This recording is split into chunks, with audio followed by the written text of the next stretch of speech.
Hello everyone, my name is Rebecca and I have a story to tell you guys. So it's going to be about, I hope I'm saying this right, Bell's Palsy.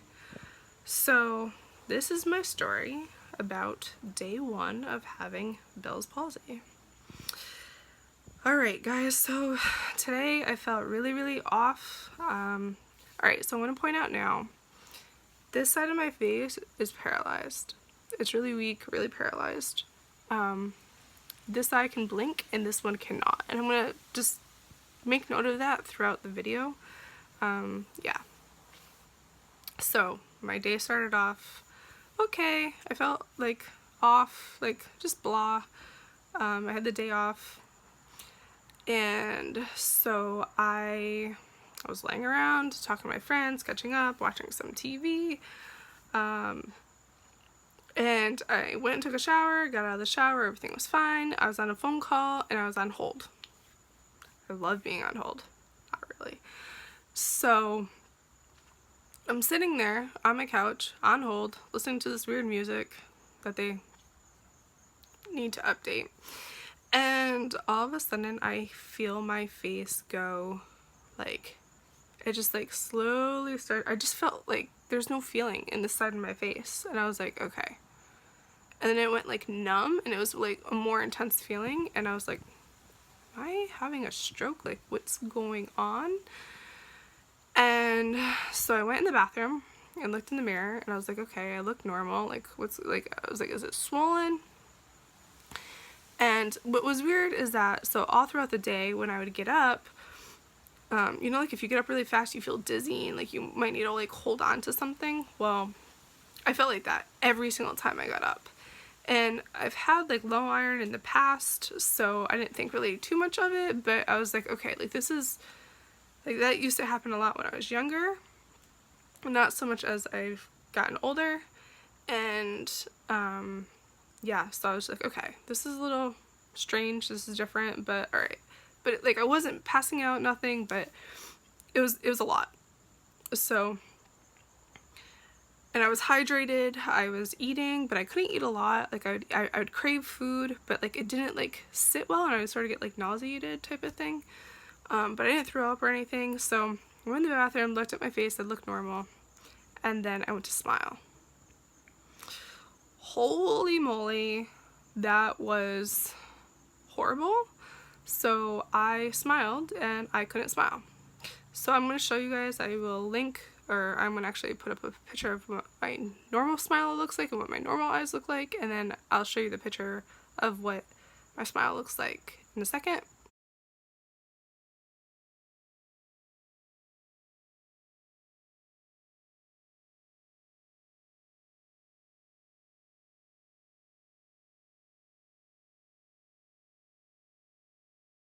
Yeah, I will show you what I look like right now, trying to smile. So with my mouth shut, and you can tell something's off. And with my mouth open, it looks really weird. I didn't know what to do, so I actually hung up and got off of hold, and I called my friend, and I was like, something is wrong, something isn't right. And I sent her a picture, and her response was, why are you smiling like a pirate? Okay. I was like, no, I'm not smiling like a pirate, like that's my smile. She's like, and I'm like, yeah, like I'm not trying to be a pirate. So yeah, very interesting. And I asked her to stay on the phone with me. I was like, I don't know what's happening right now, but I know something's not right. So I texted my other friend, because I'm not going to drive when I'm, like, my face is paralyzed. And at this point, my pain is going up into my ear, down into my neck, and it's just painful. I'm like, okay, something is not right. So, long story short, my friend came and picked me up and took me to the ER. So I went in. And now, mind you, my eye has been watering all day long, like nonstop, and I'm just like I thought it was maybe allergy, so I was going to take an allergy pill, but I decided not to. There was something like saying don't do it. So I didn't do it, and I get to the ER. They took me in right away, and they're like, you have what's called Bell's Palsy. And I was like, that's not possible. I don't have it. And my friend was like, okay, like, what is it? So I'm going to read it to you guys. Bell's palsy is a condition in which the muscles on one side of your face becomes weak or paralyzed. It affects only one side of the face at a time, causing it to droop or become stiff on the side. It's caused by some kind of trauma to the 7th cranial nerve. This is also called the facial nerve. Bell's palsy can happen to anyone, but it seems to occur more often in people who have diabetes or are recovering from viral infections.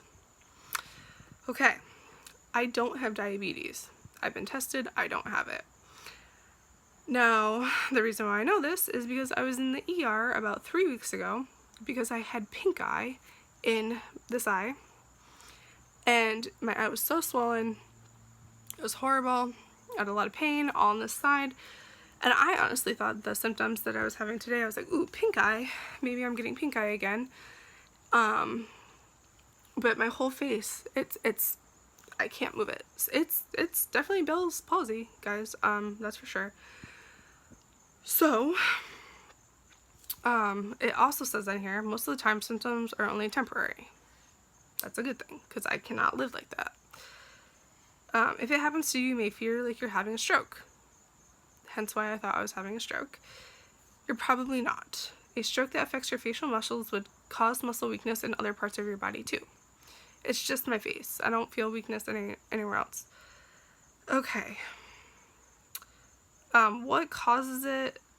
Basically, to sum this up, they believe there is some swelling to the facial nerve or damage to the facial nerve, which causes swelling. The nerve passes through a narrow bony area within the skull. When the nerve swells even a little bit, it pushes against the skull's hard surface that affects how well the nerve works.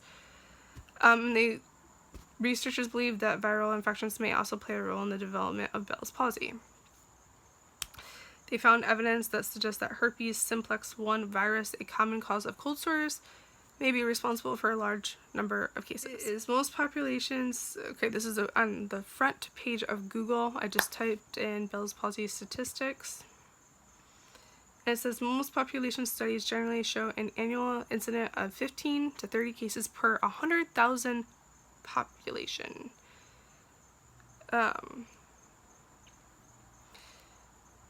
Okay, so, and it could be reoccurrent. The percentage is 4 to 14% for reoccurrence. 63% affects the right side of the face at the time. So, 15 to 30 cases per 100,000, that's really small, guys. That's really, really, really small. So, why me? Why am I the chosen one to get this? I don't know. And I can tell you one thing, when I got home from the ER, I cried. When my friend wasn't here, I don't like crying in front of people, but I cried. And I kept thinking, like, why me? I don't like doing live videos. I don't. And I'm doing this because I am 15 to 30 cases per 100,000 people. I don't know why, but there's some message that I need to share with you guys about this journey. So, alright, so the rest of my day. So I tried drinking some water before I left, and I couldn't. My mouth, like, putting it in my mouth, like with the water in, I had to literally like force myself to like drink the water. I couldn't get it, like, it was hard. And I'm thinking if I had a straw, maybe that would have worked, but I don't like drinking out of straws. So, something I might try tomorrow. The other thing is my face. It's tight, it hurts in here. It was a lot more tighter and tense today. I can tell you that it's gone down a little bit the more that I'm talking and moving my mouth. I don't know if it's encouraged or not, but I think that staying, like, is doing as much as you can and keep your normal routine up, I think might be helpful. The doctor didn't say one way or the other. I think if it was relevant and she wanted me to just like relax my face, I think she would have told me. But so the other thing I wanted to point out, have you guys been noticing like my eye hasn't really been blinking at all? The other thing is my throat, it sort of hurts to swallow. I can tell you in here over by your jaw, like up at the top of your jaw, it hurts. My eyebrows. So I'm going to try to shut my eyes right now. And this is me actually trying. Alright, now I'm going to squeeze my eyes shut. Like, it hurts in my jaw. I'm now going to try to lift my eyebrows.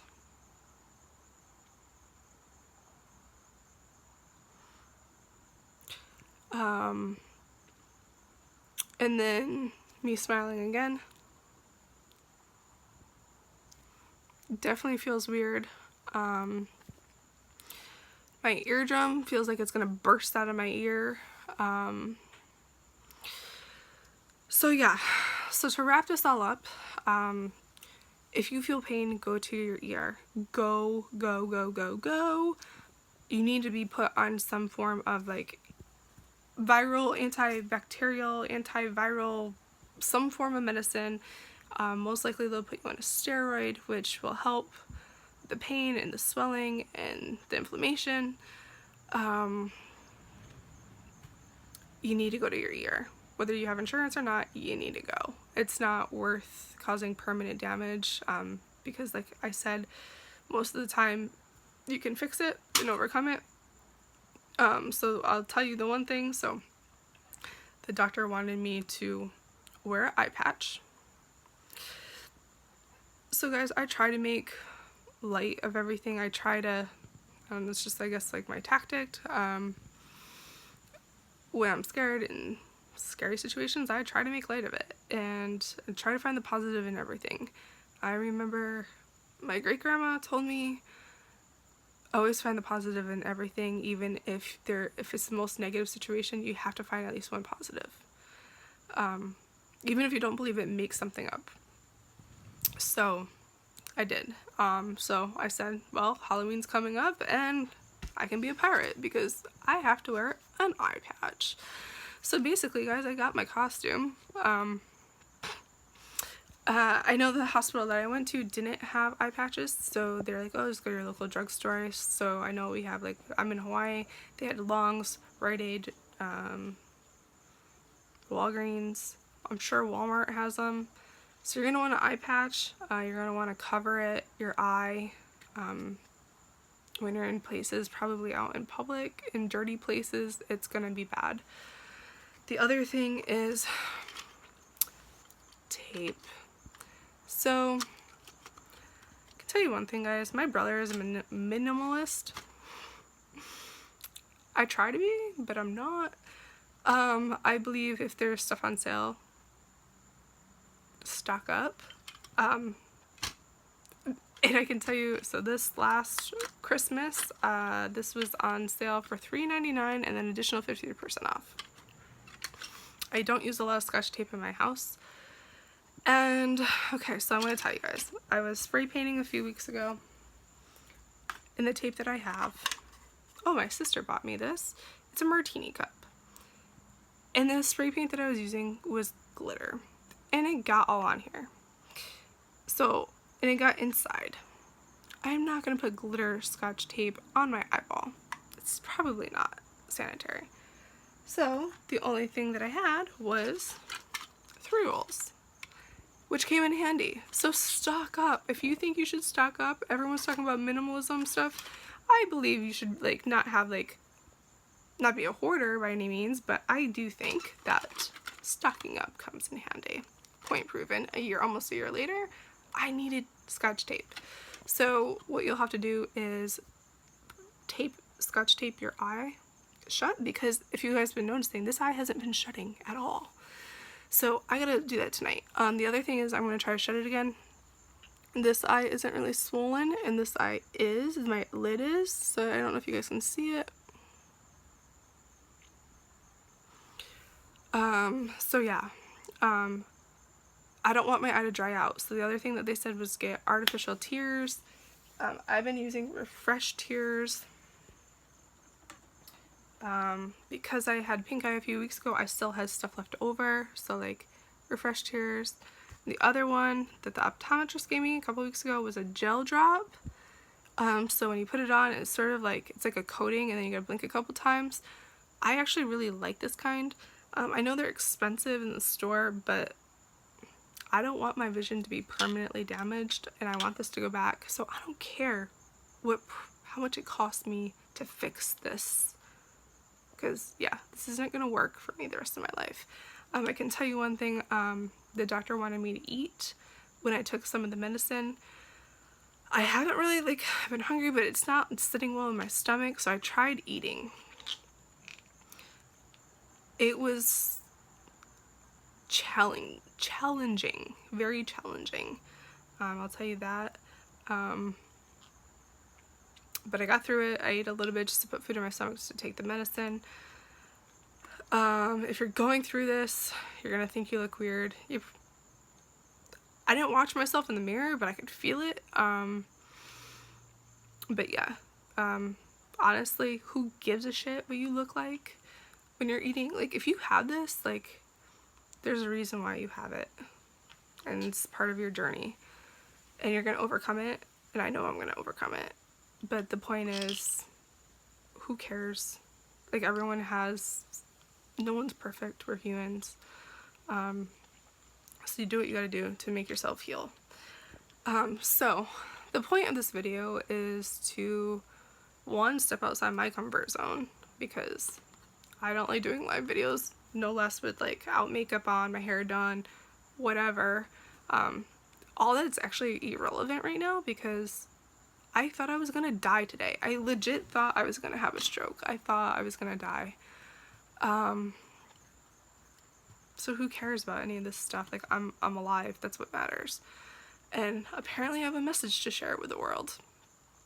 The other thing is, I hope somebody gets some valuable information from this. If you have questions, if you've had Bell's palsy, if you have any tips or tricks or whatever, leave it in the comments below. I would love to reach out to you. So another positive I'm going to come up with is, I like meeting people. I like hearing people's stories. Everybody has a unique story and something to share. And I can get value from people, and I know I can provide value for people. And I want to grow my circle, and I want to be a part of a different community, and I just didn't know which one, and maybe this is a sign saying this is the type of community I need to be involved in. I don't know. But just know that you're not alone. Reach out to your friends, even if they're in another country, another state. Reach out to your family.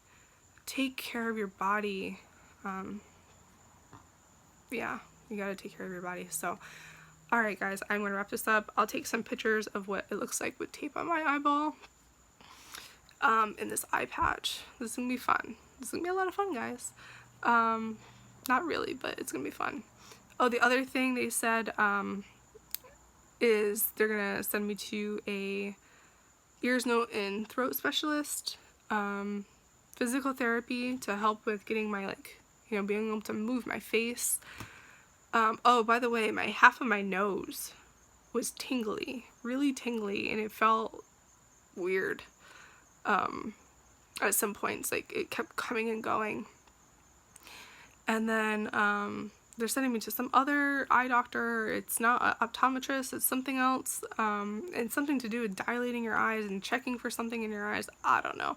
But we'll share that experience too. So yeah, just know that you're not alone. I will talk to you guys soon. And I can't wait to overcome this journey. I'm going to overcome all this. And so will you. Good night.